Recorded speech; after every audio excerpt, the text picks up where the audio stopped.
This show is sponsored by BetterHelp Therapy Online. Being happy is great. Moments of joy are great, but being whole and complete is the real life goal. Visit betterhelp.com/super and get on the journey to finding wholeness. Hey, brother! Guys, I am sorry, but the trace in Harry Potter makes absolutely no sense. Like, according to itself, Harry should have been expelled multiple times over. Now, to be fair, it can be said that across the wizarding world, it's not uncommon for things to not make perfect sense. Like, for example, everybody leaves for school from King's Cross Station in London, but what about the students that just literally live in Scotland? Are they having to travel all the way to London just to go back on a train? To be fair, trains are cool. Or, they can regrow all of the bones in Harry's arm, but can't fix Harry's vision? And don't even get me started on Quidditch. Like, why is the snitch worth so many points? It basically nullifies every other position on the field, unless it's the case that keepers are just sort of a formality and that scoring in Quidditch is exceedingly easy. For that matter, there's professional Quidditch. Where are they getting players from? At most, there are 28 possible recruits that exist in the country at one point in time. And not all of those 28 students are even graduating students. And Oliver Wood is the captain of the Quidditch team and only makes the practice squad in pro Quidditch. Or for that matter, you've got the money. 17 canuts to a sickle, 29 sickles to a galleon. According to Hagrid, it's easy enough. This coming from the guy who can't spell Voldemort, mind you. I shouldn't have told you that. But whatever, honestly, all of that is totally fine. I'm honestly perfectly okay with putting up with things that are a bit kooky, if you will, because on the whole, I actually think it's these things that make the whole world that much more fun. But what I have a much harder time coping with is when there is just downright inconsistencies. Don't get me wrong, you can have dumb rules just as long as those dumb rules are always enforced the same ways. Plenty of people out there right now being like, yeah, this is only a problem in the wizarding world. Either way, that brings me to the topic of today's video, which is the trace, and the fact that it makes just absolutely no sense.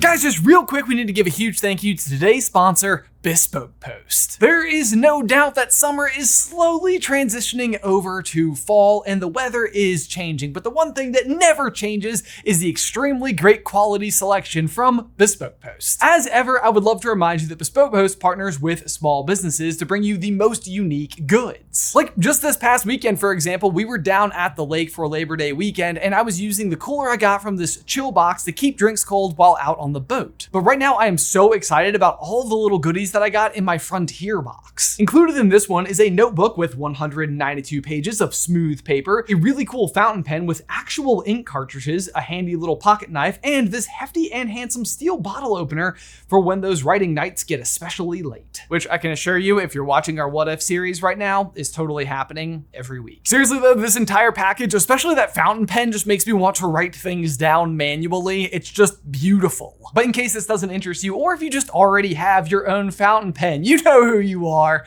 I see you. Bespoke Post releases so many great new boxes every single month that are always fit and tailored to the specific season that we're living in. Plus, you can get 20% off your first box when you head on over to boxofawesome.com and use promo code SUPER at checkout. That's boxofawesome.com, promo code SUPER for 20% off your first box. One last time, boxofawesome.com, promo code SUPER. Link is in the description down below.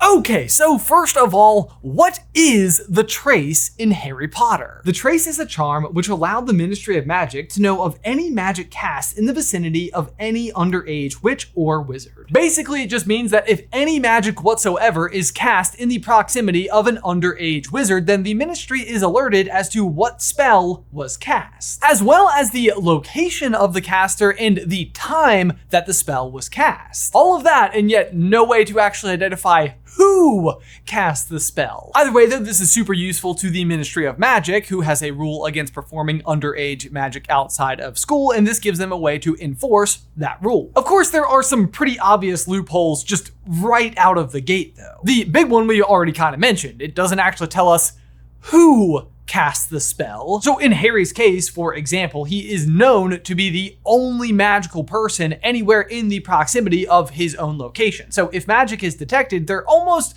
100% sure it was him. This is the loophole that Dobby exploits while using the hover charm to interrupt Uncle Vernon's Japanese golfer joke. The Ministry is able to detect that the charm was cast somewhere in the proximity of Harry, and Dobby is able to just simply leave the scene immediately thereafter, so who do they find?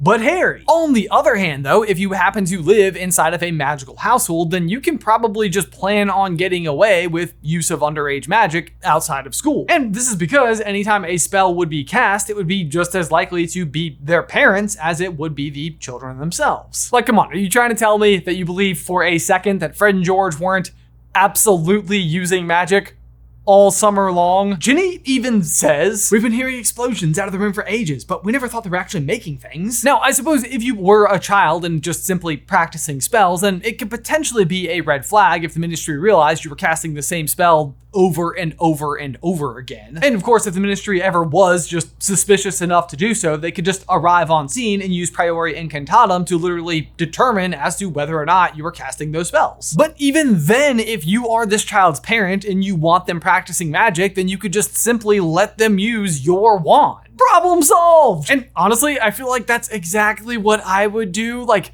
why wouldn't I want my children practicing their spell work in a controlled environment during their months off school? This would feel comparable to like discouraging your child from like practicing math equations over the summer because gosh darned it, learning is supposed to be done at school. And anything else verges on illegal as far as I'm concerned. The point I'm really trying to make here is that like this law feels especially unfair to specifically Muggle-born children, which to be fair feels like it kind of tracks with the Ministry anyway, so. But either way, it doesn't even feel like this really matters all that much at all because they don't really seem to actually enforce this consistently at all. Example number one to describe how the Ministry is a little fast and loose with how they go about enforcing this particular rule is in Harry's third year. Harry inflates his Aunt Marge during dinner and the Ministry is just kind of like, oh yeah, it's no big deal.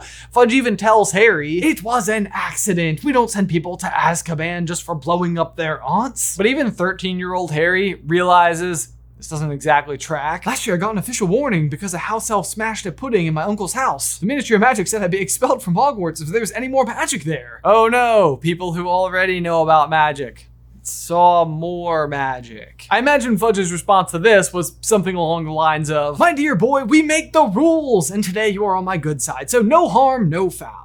Except for the harm caused to your Aunt Marge, which was significant, but as I said, we are not worried! But if you dare protect yourself from soul-sucking manifestations of terror and fear sent there by us, you will be in big trouble, mister. I'll probably even call a hearing with the entire Supreme Court, just to be safe. We'll get back to that though, because even before then, even more magic is performed at the Dursleys' house when the Weasleys come to pick up Harry for the Quidditch World Cup. Firstly, there is of course the use of the fireplace, which has been added to the Floo network, although it is safely assumed that Arthur set this up with the Ministry in advance. And I suppose we could probably also excuse any spells that Arthur needed to use to clean up the Dursleys' living room after bursting their way in, because again, the Ministry would know he was there. But here is where we find yet another loophole in the equation, where it seems as though they're only able to detect the casting of a spell, not just simply any magic at all. Because there's also another piece of magic that goes down during this particular visit that Arthur probably was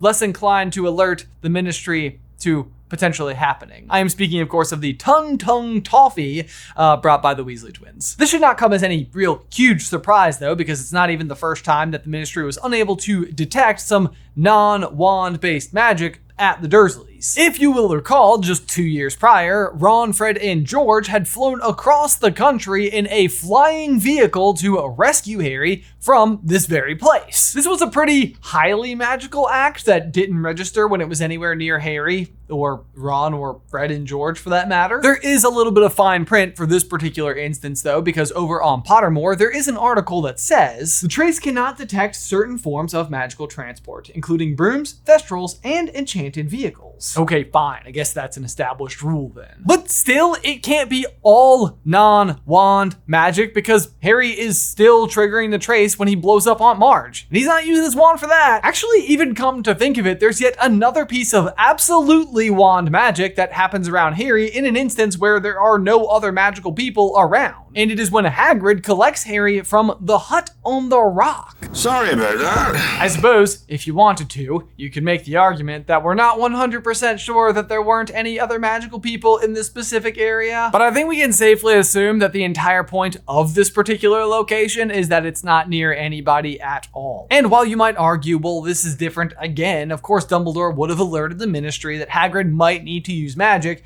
in order to collect Harry. Which may be true, but also the person in question is Hagrid and he's also not supposed to have a wand. Yeah, we'll come back to this one as well. The next and possibly most confusing is going to be in Harry's 5th year, Order of the Phoenix, when the Order arrives to collect Harry from the Dursleys and Tonks uses a variety of cleaning spells on Harry's room. Like, yes, they do have Aurors with them. Tonks herself is an Auror, and those Aurors work at the Ministry, and I suppose that they could have arranged for the Ministry to just kind of look the other way in this particular instance. But this is also not days after Harry was recently expelled from Hogwarts on the basis of using underage magic. And we know that this entire year, the Ministry is just absolutely out to get Harry. So why not just seize this opportunity? Unless they're just like, we've already got a court date, whatever, no big deal, because that totally sounds like the Ministry of Magic. The very next year, Half-Blood Prince, Dumbledore arrives at the Dursleys to collect Harry for a super secret mission where he then summons out of thin air glasses and a bottle of mead. Underage drinking and magic all in one. Where are the handcuffs? Prison! Just kidding, all the guards are off duty because it turns out they're actually completely and utterly corrupt. Bureaucracy. To be fair, again, though, this could just be going back to the Aunt Marge situation because once again, the Ministry is back on Harry's side, being, the chosen one and all. I am the chosen one. Once again, though, the very next year, it has once again become a really big deal again. They can't just simply disapparate from number 4 Privet Drive because, that would set off alarms, of course, so they need to go by broomstick. This is, of course, all a big concern because in this particular instance, the Death Eaters have just completely infiltrated the Ministry, although it doesn't really end up mattering at all because they're all just literally waiting in the sky on their own brooms. Anyway, as you can see, the entire rule is enormously inconsistent, and basically from year to year, it really just depends on what the Ministry's mood towards Harry currently is as to whether or not it's going to be a problem. But the next one makes even less sense and has absolutely nothing to do with Harry at all because it happens a full 50 years prior. The instance I am of course talking about is in Little Hangleton, where Tom Riddle has actually used the Avada Kedavra curse to kill 3 members of his family. This one's sort of a double whammy because it's a unforgivable curse, which, normally life in Azkaban, and also underage, and also 3 times. So really, maybe it's a triple whammy. If you'll recall, at this point in time, Voldemort is still only 16 years old and absolutely should have still had the trace on him. Because, as a reminder, the trace doesn't actually officially break until you're 17 years old. And while we don't know the full range of how the trace actually works, we do know that at the Riddle household, there was absolutely nobody magical there. And that, quote, it stood on a hill overlooking the village. So it's also like isolated from other dwellings as well. Meaning, hands down, the use of an unforgivable curse 3 times by an underage wizard should have sent off alarms. Now, to be fair, Voldemort was using Morphin's wand and had implanted a memory inside of his brain that basically led him to believe he had done it. And Morphin already had a history of attacking literally one of the 3 victims already anyway. But no matter what, the trace still should have gone off, which should have let them know that there was another person on the scene. Like, even if they suspected Morphin, even if they had every reason to believe it was him, there should have still also been evidence that an underage wizard was there. Do you see how it just continuously never adds up? Time and time again, it's very inconsistent. And really, my only explanation for the Voldemort situation at all is just that he was an incredibly powerful wizard and that maybe he had figured out a way to remove the trace from himself. But even that is just a little bit fishy because at any point in time for any other wizard, it's not like someone actually manually removes the trace. It just actually expires as you come of age at age 17. Magical spells? Very good at calendars. In fact, we learned from Lupin and Ron, actually, that it is impossible for the trace to continue to work after the person is over the age of 17, and that it can't be placed on an adult. Which is odd, because it almost sounds like what they're trying to say is that, like, you are innately born with the trace, and part of what it means to come of age is that this no longer works. Is that the real reason that, like, wizards of all people come of age at 17? Because this weird tracking system no longer works on them? But really, the main purpose of the trace is just to enforce the statutes of secrecy, which I can't imagine the wizard's biology is accounting for, which would then kind of mean that the trace is placed on you at some point in time during childhood. But then the question is, of course, when? Our theory, at least for the witches and wizards who attend Hogwarts, is that the trace is first placed upon you during that initial boat ride to the castle at Hogwarts. This decision by the ministry could be on the basis of the fact that this is when you are now old enough to potentially become a threat to the statute of secrecy. This being because you are now about to receive a formal education in magic and also have a wand. It could also be part of the explanation as to why the first years in particular have this unique ritual compared to every other student for the rest of their time at Hogwarts. Like, otherwise, what's the point of the boats? Just give them a cool view coming in?